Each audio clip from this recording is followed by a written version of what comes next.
It was a topsy-turvy year for Louisiana agriculture in 2018. Some commodities saw yield increases and some saw declines. Prices trended up for some crops but were lower for others. The hardest hit, soybeans.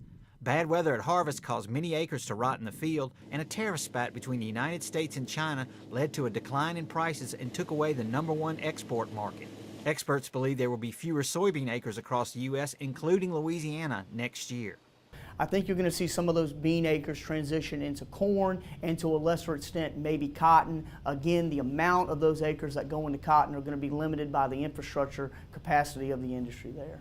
Corn acres were down in Louisiana and so were the yields. The state averaged 170 bushels per acre, 14 bushels lower than last year. Corn prices averaged $3.60 per bushel, 25 cents higher than last year.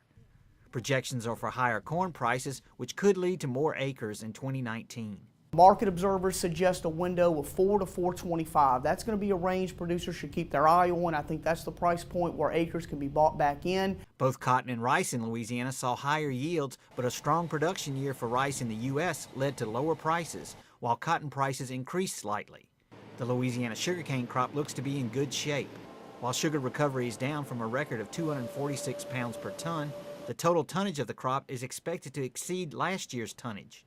This year we're about 225.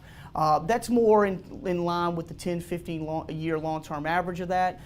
NASS forecasts the sugarcane yield per acre to be up almost 2 tons an acre, so if that comes to fruition, if that holds, we could see a really good sugar crop this year. There could be a glimmer of hope to the ongoing trade feud between the U.S. and China, which will greatly influence the soybean market. The big question right now with the trade talks coming out of the G20 summit, will China start to import U.S. soybeans? The biggest question is when and how much. Another pressure on soybean prices is that U.S. stocks are near 1 billion bushels, which is nearly twice as much as 2017. With the LSU AgCenter, this is Craig Gautreaux reporting.